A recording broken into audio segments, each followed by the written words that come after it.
किसकी चर्चा भाई? परिचय। देखिए आहड़ सभ्यता जो है उदयपुर, और उदयपुर जो जिला है, उदयपुर जिले में, उदयपुर जिले में आहड़ कस्बे, आहड़ कस्बे में, आहड़ कस्बे में, ठीक है। और अगर हम बात करें नदी, आहड़ कस्बे में आयड़ नदी के किनारे, आयड़ नदी के किनारे, ये तो है इसका परिचय। ये क्या है भाई इसका परिचय? हाँ देखिए हमने परिचय की बात की, आहड़ सभ्यता कहाँ स्थित है? उदयपुर जिले के आहड़ कस्बे में और आयड़ नदी के किनारे। हम ये भी जानते हैं कि जो आयड़ नदी है इसी को कहा जाता है बेड़च नदी, आयड़ नदी या बेड़च नदी। अगर हम इसकी बात करें आयड़ या बेड़च नदी की, तो ये है बनास की सहायक नदी। ये क्या है भाई? बनास की सहायक नदी। इस वजह से इस सभ्यता के कुछ नाम भी मिलते हैं हमें, जैसे इस सभ्यता को बनास की सहायक नदी होने के कारण बनास की संस्कृति भी कह सकते हैं। इस सभ्यता को आहड़ तो हम कहते ही हैं, आहड़ की बजाय हम इसे आयड़ भी कह सकते हैं। और आहड़ कस्बा जो ये है, आहड़ कस्बा, ये इस आहड़ कस्बे में टीला है, ध्यान देना कुछ हम बात कर रहे हैं। टीले का नाम है धूलकोट, ये टीला है। कौन सा टीला भाई? धूलकोट। धूलकोट टीले का उत्खनन करवाया गया और उस उत्खनन में जो सामग्री मिली है, जो वस्तुएं मिली हैं, उनको देखकर यहाँ की कुछ विशेष बातें। हाँ भाई, good afternoon sir, Bhaskar math academy, Babulal जानी, राम राम। अच्छा रतनगढ़ से हो, नमस्कार नमस्कार बाबूलाल जानी। ठीक है, तो हम चर्चा कर रहे हैं आगे। हमने बात की परिचय की, परिचय में हमने ये चर्चा कर ली है कि आहड़ कस्बे में है, आहड़ कस्बे में भी टीले हैं। क्या है भाई? टीले, जिसकी भी हम चर्चा करेंगे अभी, ठीक है। फिर उसके बाद में आयड़ नदी है, आयड़ नदी को ही बेड़च कहते हैं, और ये जो आयड़ या बेड़च नदी है ये बनास की सहायक नदी है। किसकी सहायक नदी है भाई? बनास की सहायक नदी है। अब हम क्रमबद्ध चले, कैसे चले भाई? क्रमबद्ध, क्रमबद्ध चले तो हमारा टॉपिक आएगा उत्खनन। क्या आएगा भाई? उत्खनन। यानी कि इस सभ्यता का उत्खनन सर्वप्रथम कब हुआ? पहली बात तो ये रहेगी कब हुआ, दूसरी बात ये रहेगी किसने किया, कब हुआ, साथ में किसने किया है। तो देखिए सबसे पहले हम बात करें 1953 में हमने बात कर ली थी, और 1953 में इस सभ्यता का उत्खनन करने वाले जो इतिहासकार हैं, जो पुरातत्ववेत्ता हैं, उनका नाम था अक्षय कीर्ति व्यास, अक्षय कीर्ति व्यास। देखो यानी कि एक ही व्यक्ति उत्खनन करता नहीं है, लेकिन परीक्षा में प्रश्न आएगा कि सर्वप्रथम उत्खनन करता कौन है, तो हमने जिसका नाम सर्वप्रथम लिखा है वो ही पहला उत्खनन करता है, पर उसके बाद में समय समय पर बहुत से लोग उत्खनन करता हुए हैं। ठीक है, इसके बाद में और अगर बात करें और उत्खनन किया है, तो देखिए भाई निश्चित है कि एक बार उत्खनन करने से कोई चीज मिले या नहीं मिले तो हमें फिर से उत्खनन करना पड़ेगा, कोई ना कोई आदमी फिर से आगे बढ़ेगा कि भाई क्या किया जाए और क्या नहीं किया जाए। तो देखिए 1956 में इसका फिर से उत्खनन किया गया, और फिर से उत्खनन करने वाले व्यक्ति का नाम था आरसी अग्रवाल। 1956 में इसका उत्खनन करने में सपोर्ट कर रहा है आरसी अग्रवाल, पुरातत्ववेत्ता। और उसके बाद में फिर उत्खनन हो रहा है, अब हो रहा है 1961 में या 1961-62 में उत्खनन हो रहा है। इस समय जो उत्खनन कर रहे हैं उनकी हम बात करें, उनका नाम था एच डी सांखलिया, ध्यान रखेंगे एच डी सांखलिया। इन व्यक्तियों ने क्या किया है? उत्खनन। तो देखिए एच डी सांखलिया ने जो उत्खनन किया है इसका विशेष प्रश्न है। एच डी सांखलिया जो है वो पूना विश्वविद्यालय का प्रोफेसर है, इस बात का ध्यान रखना है। पूना विश्वविद्यालय का प्रोफेसर है, पुरातत्ववेत्ता है और पुरातत्व में विशेष रुचि है। इस वजह से इसने इस राजस्थान के क्षेत्र में, गुड आफ्टरनून सर, राजस्थान के इस क्षेत्र में, उदयपुर के क्षेत्र में, जो कि मेवाड़ का क्षेत्र कहलाता था, इस क्षेत्र में आकर उत्खनन का जो कार्य चल रहा था पूर्व से, उस उत्खनन के कार्य में अपना महत्वपूर्ण नेतृत्व प्रदान किया, अपना महत्वपूर्ण योगदान दिया है। ठीक है, ये बात होने के बाद में अब हम चर्चा करें। देखो, नाम हमारे पास 3 हो गए। कितने में भाई? 3। पर परीक्षा में प्रश्न आएगा आहड़ सभ्यता का उत्खनन किसने किया, तो हम कंफ्यूज नहीं रहेंगे। तीनों ही ऑप्शन आ जाए तो भी, तीनों ऑप्शन आएंगे तो प्रश्न ऐसा होगा उत्खनन नहीं करने वाला कौन था, तो चौथा जो होगा वो होगा। यहां अगर था पूछे कि आहड़ सभ्यता का उत्खनन किसने किया, ये पूछे, तो पहला व्यक्ति का नाम हमेशा उत्तर रहेगा और उसका नाम है अक्षय कीर्ति व्यास। अक्षय कीर्ति व्यास रहेगा इसका नाम। ठीक है, अगली बात करें। अब इस सभ्यता की हम चर्चा करते हैं नामकरण की। नामकरण यानी कि नामकरण कह सकते हैं हम कह सकते हैं उपनाम। आहड़ सभ्यता को अनेक नामों से जाना जाता है, तो नामकरण कह सकते हैं, उपनाम कह सकते हैं। कहेंगे प्राचीन नाम, और क्या कहेंगे भी? प्राचीन नाम। इसके अंदर वो तीनों बातें आ जाएंगी, प्राचीन नाम भी आ जाएगा, नामकरण भी आ जाएगा, और प्राचीन नाम है ना, उपनाम, ये सब इसमें आ जाएंगे। एक एक को क्रमबद्ध हम देख लेते हैं। तो सबसे पहला प्राचीन नाम जो है या उपनाम जो है, सबसे पहले हम प्राचीन नाम की ही चर्चा कर लेते हैं। ठीक है, देखिए नंबर एक है ताम्रवती नगरी। ताम्रवती नगरी क्यों कहेंगे? क्योंकि मुख्य व्यवसाय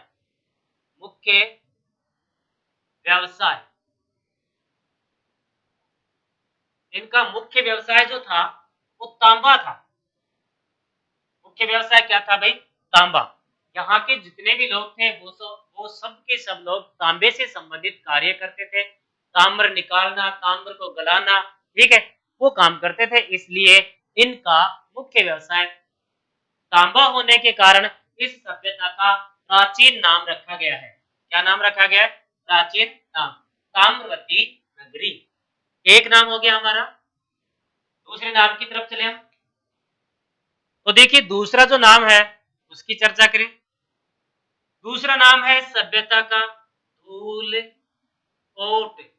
धूलकोट, धूलकोट क्या है इसको भी देखना। स्थानीय लोग, धूलकोट कौन कहता है इसे? स्थानीय लोग, स्थानीय जनता, स्थानीय जनता। मैंने अभी भी बात की, आहड़ कस्बा है और उस आहड़ कस्बे में एक टीला है। आहड़ कस्बे में क्या है? एक टीला। ये टीला जो आहड़ कस्बे में है, इस टीले को ही उन्होंने धूलकोट नाम दिया था और सर्वप्रथम खुदाई भी इसी टीले की हुई थी। इसलिए लोग कहते हैं से अब इतिहास में इसके नाम पता नहीं क्या क्या आ रहे होंगे, लेकिन अगर हम ध्यान से देखें तो इसका वो लोग जो वहां के लोकल लोग हैं, जो स्थानीय लोग हैं, वो तो इसे धूलकोट के नाम से ही जानेंगे। आज चाहे इसे कुछ भी कह दे, वो लोग इसे धूलकोट के नाम से ही जानेंगे। समझ पा रहे होंगे मेरी बात? एक एक शब्द साफ साफ स्पष्ट रूप से दिखाई दे रहा होगा। तो चलिए आगे अगले नाम को लेकर।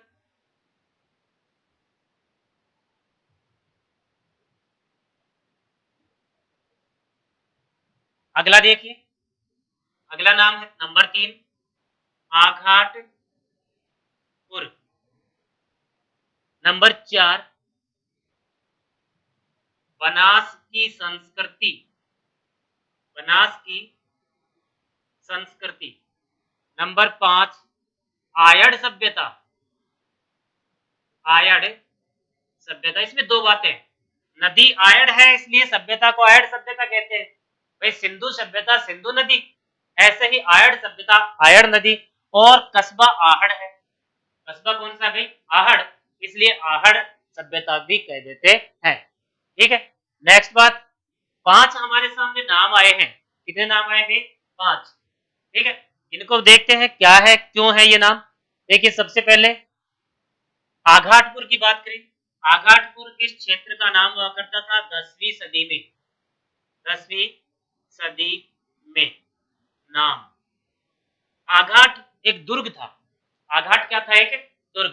उस दुर्ग के परकोटे के अंदर अंदर का जो क्षेत्र है वो सारा आघाटपुर कहलाता है, इसलिए इतिहासकारों ने इसे आघाटपुर सभ्यता के नाम से भी पुकारा है। अगला है बनास की संस्कृति। हम ये जानते हैं कि जितनी भी सभ्यताएं जो बनास की सहायक नदियों के किनारे स्थित है, जैसे हम बात करें सिंधु सभ्यता, ये एक नदी है, नदी का नाम है सिंधु नदी।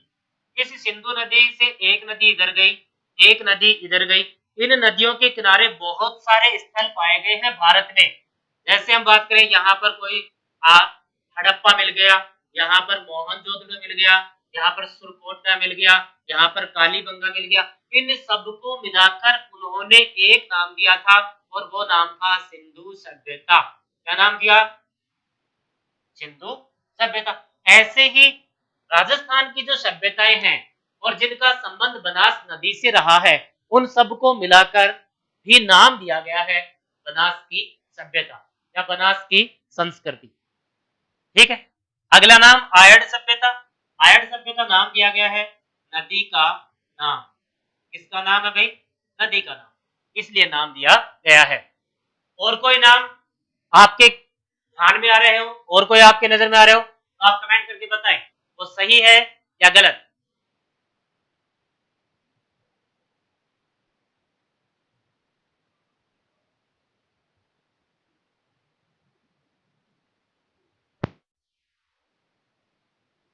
ठीक है, मिटाते हैं।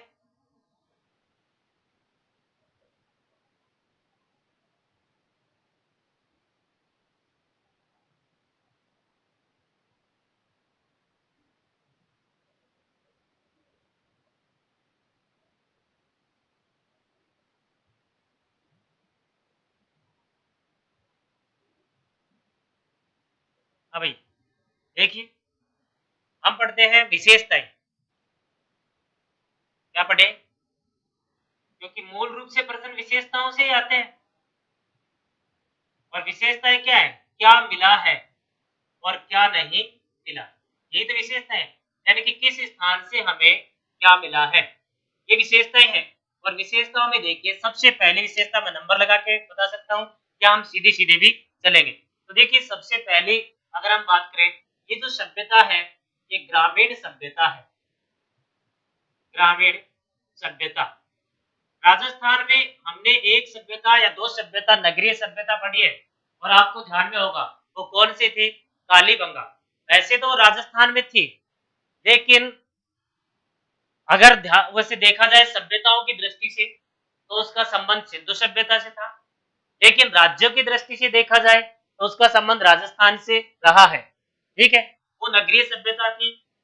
कल क्लास में हम पढ़ रहे थे बैराट की सभ्यता। वो बैराट की जो सभ्यता है वो भी नगरीय सभ्यता थी, वो लोहा युगीन है। ये ग्रामीण सभ्यता है, और जो जो ग्रामीण सभ्यताएं होती हैं वो सब की सब सभ्यताएं पुरुष प्रधान होती हैं, पुरुष सत्तात्मक होती है, सत्ता पुरुष के हाथ में होती है। ठीक है, ये आज ही का उदाहरण है, आज के दिन भी यही कंडीशन है। देखिए, एक विशेषता। दूसरी विशेषता, दूसरी विशेषता है ये सभ्यता ताम्र युगीन सभ्यता है। ताम्र युगीन सभ्यता हमने हम पढ़ रहे थे जैसे कालीबंगा में, और हमने पढ़ा है कांस्य युगीन। हम पढ़ रहे थे बैराट में लोहा युगीन। ये क्या आधार माना? आधार यह है कि उस काल में इन लोगों ने किन धातुओं का प्रयोग किया है, वो आधार है, और उस आधार को मानकर ये बातें की गई है। ठीक है, ताम्रयुगीन सभ्यता रख दिया गया हमने। नेक्स्ट विशेषता, एक एक विशेषता पढ़े। देखिए, नेक्स्ट विशेषता हम क्या पढ़े? ताम्रयुगीन। अब देखिए क्या है, सबसे पहले चर्चा भी हमने यहीं से शुरू की थी। धूलकोट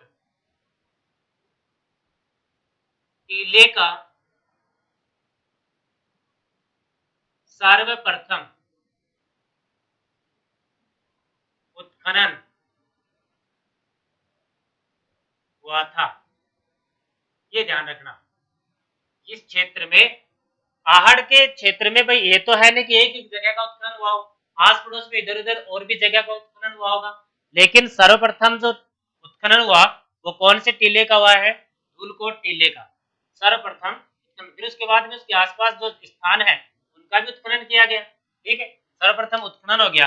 अब देखिए इस टीले के उत्खनन में अगर हम बात करें 8 परतें पाई गई, 8 परतें पाई गई,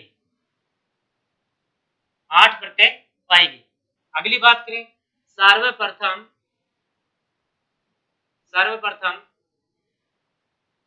चौथे स्तर पर, सबसे पहले चौथे स्तर में नंबर 4 नंबर परत में सर्वप्रथम तांबा की कुल्हाड़ी मिली है। तांबा की क्या मिली है भाई? कुल्हाड़ी। तांबा की कुल्हाड़ी प्राप्त हुई है। तो देखिए क्या है, सर्वप्रथम चौथे स्तर में तांबे की कुल्हाड़ी प्राप्त हुई है। तो आपके सामने प्रश्न तो ये भी पूछा जा सकता है, प्रश्न तो ये भी पूछा जा सकता है कि पहले प्रथम परत में क्या प्राप्त हुआ। तो देखिए उसकी भी हम चर्चा कर लेते हैं। प्रथम स्तर में, प्रथम स्तर में पाषाण, प्रथम स्तर में पाषाण उपकरण प्राप्त हुए हैं। कैसे उपकरण प्राप्त हुए? पाषाण। और चौथे स्तर पर, स्तर नंबर 4 में हमें पहली बार ताम्र की कोई अवशेष मिला है। जिस सभ्यता को हम ताम्र युगीन कहते हैं उसके 8 स्तर पाए गए हैं। और 8 स्तरों की जब खुदाई हुई तो चौथे स्तर पर जाकर तांबे की कुल्हाड़ी मिली, तब जाके इस बात का प्रमाण मिला कि ये जो सभ्यता है वो ताम्र युगीन सभ्यता है। कौन सी है भाई? ताम्र युगीन। ठीक है, हम ये विशेषता पढ़ रहे हैं। एक एक विशेषता जो है पोस्ट है, एक एक बात। अब यहां से क्या क्या मिला है हम उनकी चर्चा करते हैं। ठीक है,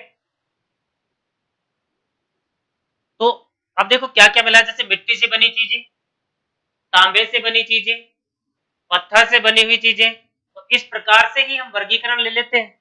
ठीक है, तो देखिए हम शुरू करते हैं। एक बार देख लीजिए आप, मिटाते हैं।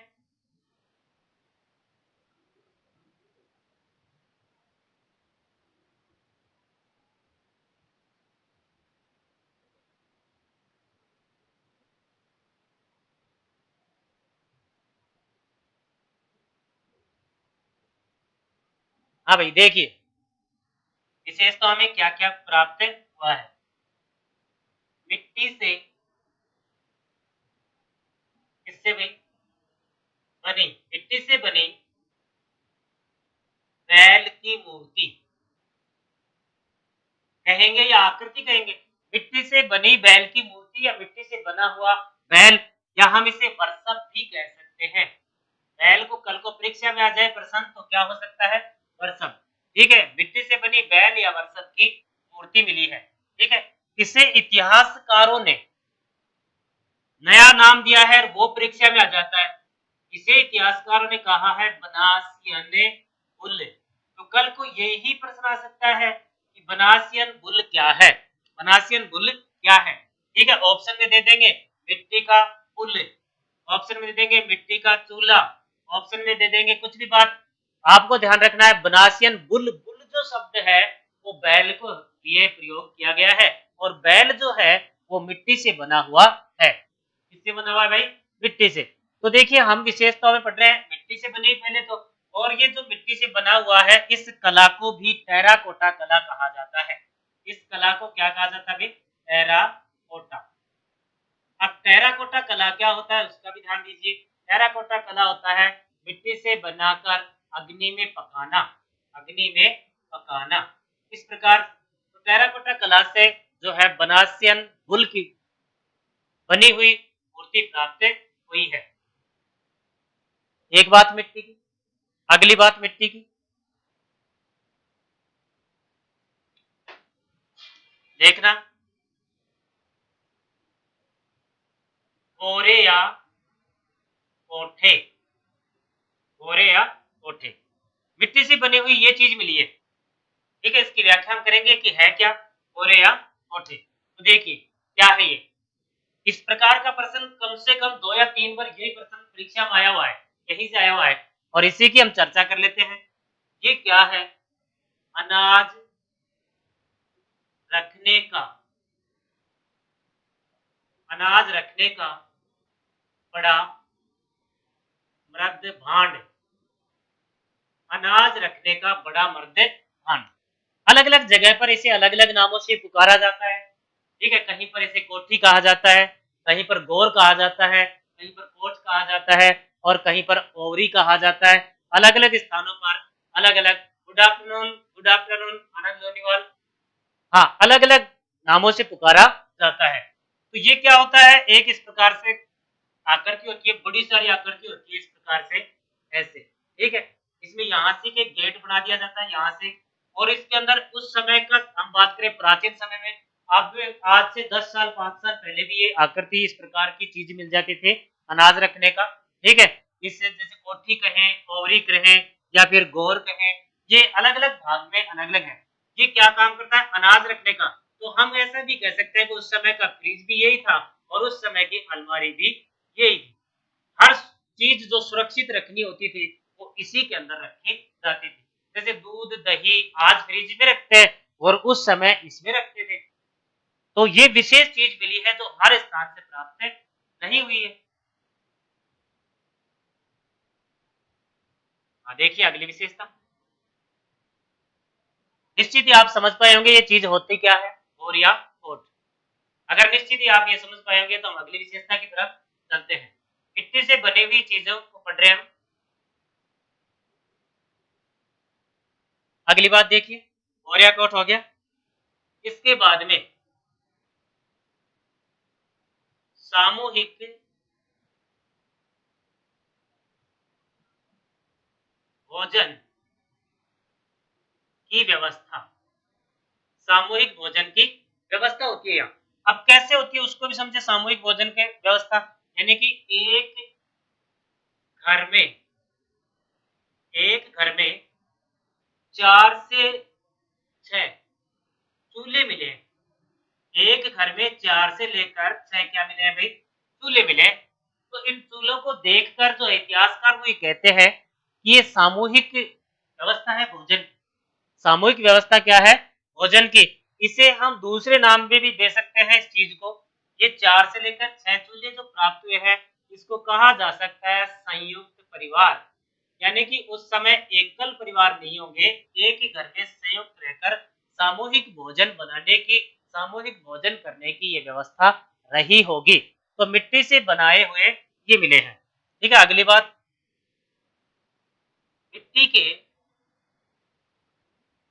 मिट्टी से बने बर्तन मिले हैं। मिट्टी से बने क्या मिले हैं भाई, बर्तन। ठीक है, बर्तन में देखो आटा गूंदने का, पानी रखने का, है ना, छाछ भिगोने का, छाछ रखने का, ये सब भी तो मिले हैं।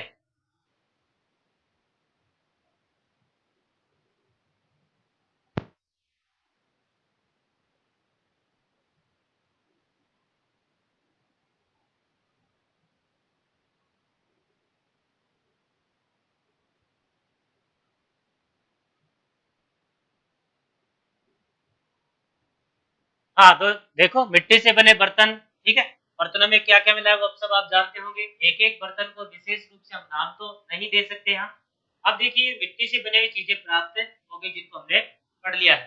ठीक है, अब आते हैं मिट्टी से बने हुए और क्या मिले हैं, भवन। क्या मिले हैं भाई, भवन। अगर हम भवनों की बात करें तो भवन जो थे वो अधिकांश भवन आयताकार थे। अधिकांश भवन जो है वो कैसी आकृति में है, आयताकार में।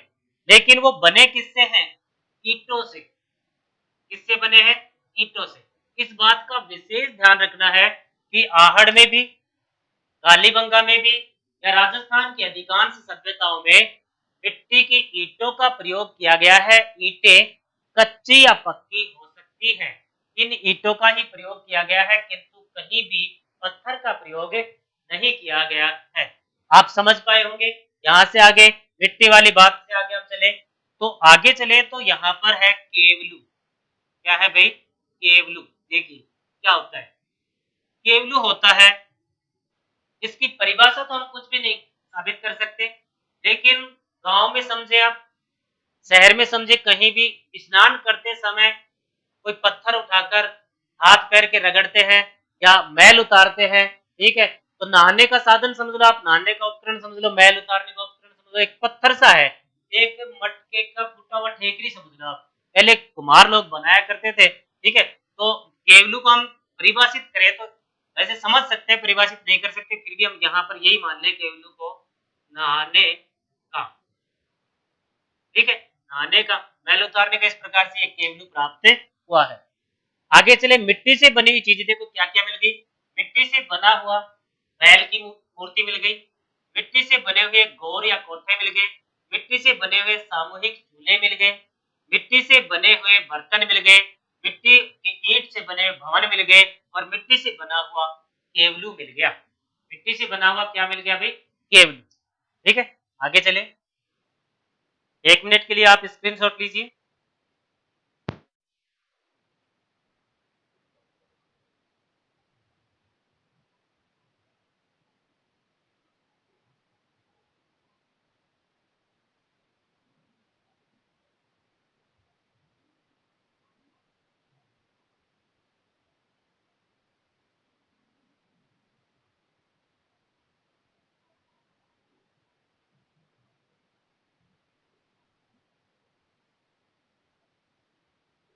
हाँ, आगे चलाते भाई।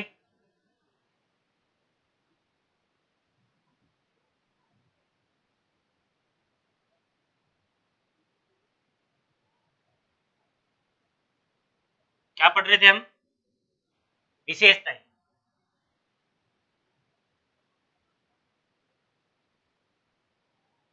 विशेषताएं पढ़ रहे थे भाई।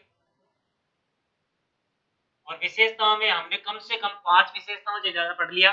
वो सभी विशेषताएं जो मिट्टी से बनी हुई थी वो हमने उनका अध्ययन कर लिया है।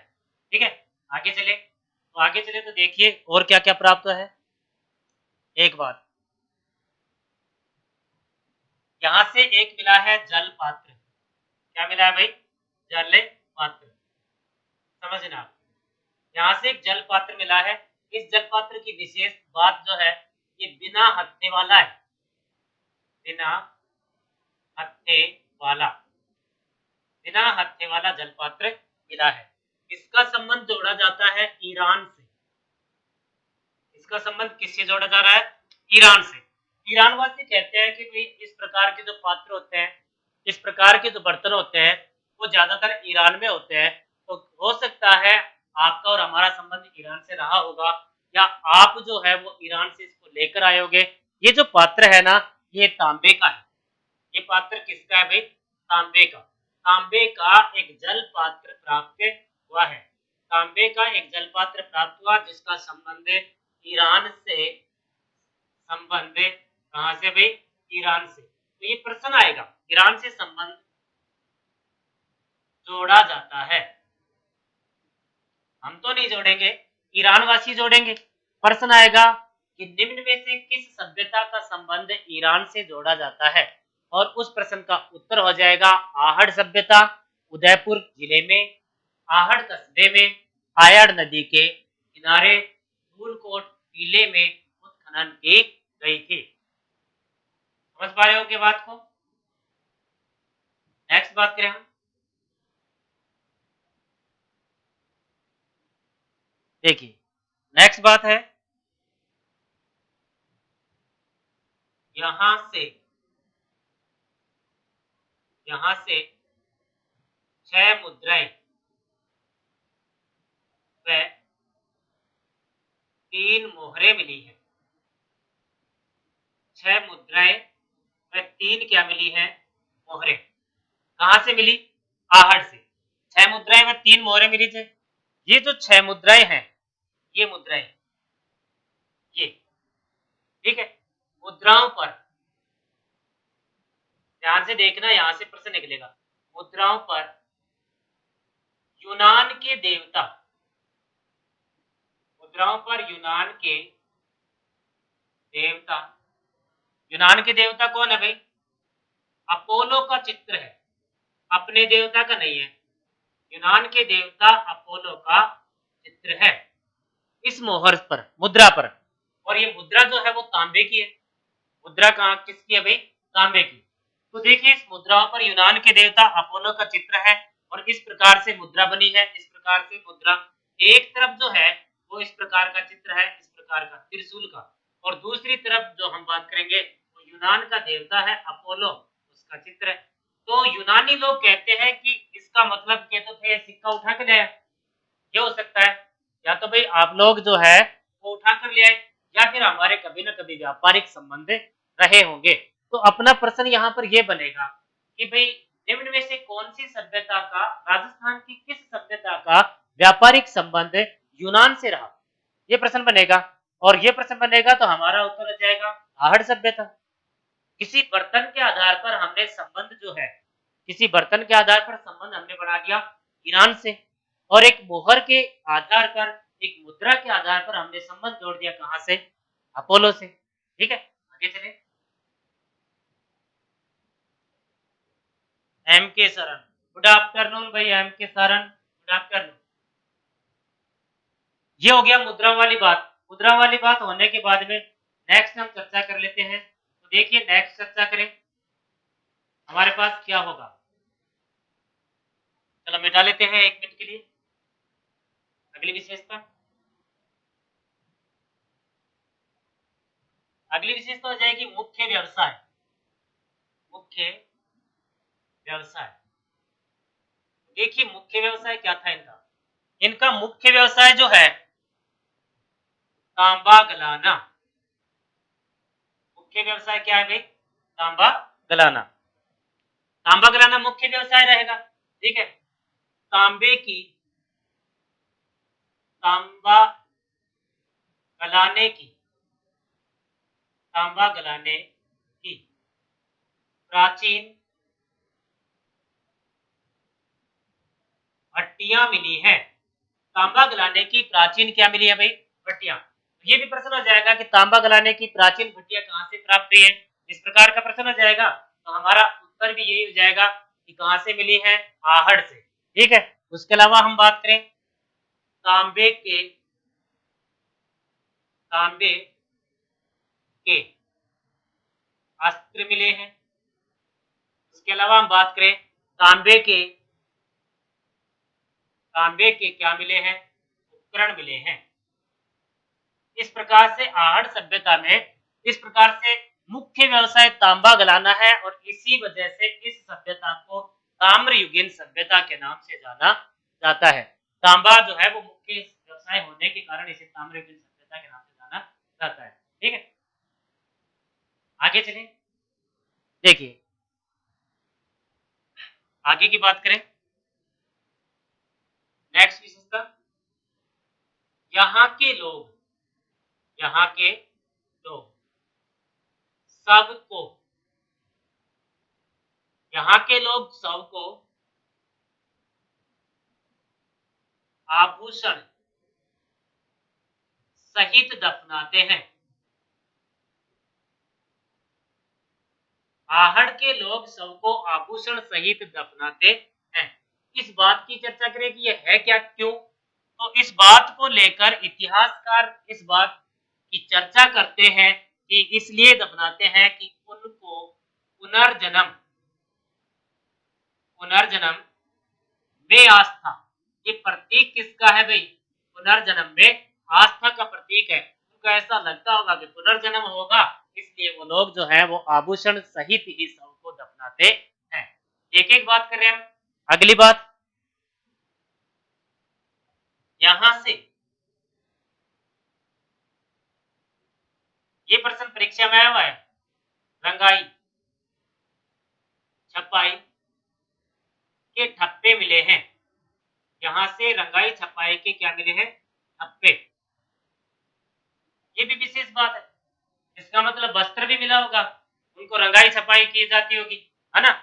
यहां से रंगाई छपाई के ठप्पे मिल गए। उसके अलावा हम बात करें, सभी लोगों को धन्यवाद भी, जो भी लोग, जिन लोगों ने कमेंट किया है उन सभी को तहे दिल से धन्यवाद डॉक्टर आनंद क्लासेज की तरफ से। अब आगे हम बात करें खेती की। यहाँ ज्वार, यहाँ ज्वार व चावल की खेती के प्रमाण मिले हैं, ज्वार व चावल की खेती के प्रमाण मिले हैं। तो कई बार प्रश्न ये इस प्रकार का आ जाता है कि इस सभ्यता में से क्या-क्या चीज प्राप्त नहीं हुई, ठीक है ना। तो 4 चीजें ऐसी दे देंगे, उनमें से एक गलत दे देंगे, एक तो वही उत्तर हो जाएगा। तो पूरी सभ्यता से आहड़ से जब भी प्रश्न आया है वो ज्यादा प्रश्न इसी प्रकार से आया है कि इसकी सारी चीज उठा के दे दी, इनमें से क्या सही है और इनमें से क्या गलत है, तो उस चीज का पूरा हमें ध्यान रखना है। अगली बात, यहां से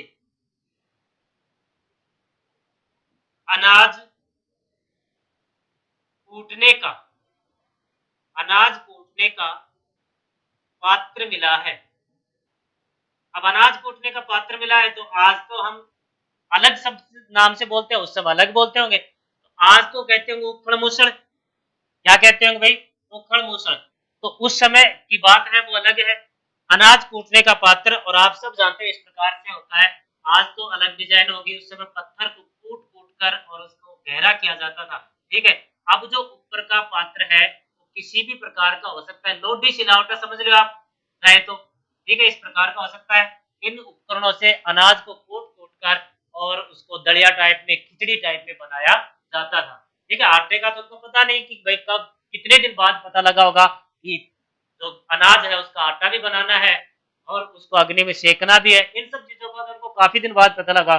शुरू में वो सीधा अनाज खाते थे, फिर कूट कर खाने लग गए, फिर बारीक कूटने लगे, आटा बनने लग गया, फिर पका कर खाने लगे, फिर आनंद आ गया। तो आनंद आया तो लगते रहे। तो अनाज कूटने का पात्र मिला है, ठीक है। आगे बात करें हम, केवलू की हमने बात की थी, जो मैल उतारने का पात्र है, यानी कि नहाते समय कुम्हार के द्वारा बनाया जाता है। आजकल तो जरूरत नहीं है, डब चल रहा है।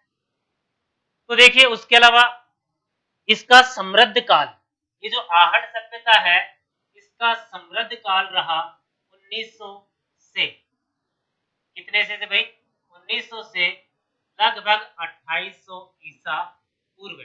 और ये समृद्ध काल माना किसने है, गोपीनाथ शर्मा ने। किसने माना भाई, गोपीनाथ शर्मा ने माना है, ठीक है। तो हमारी आहड़ की जो सभ्यता है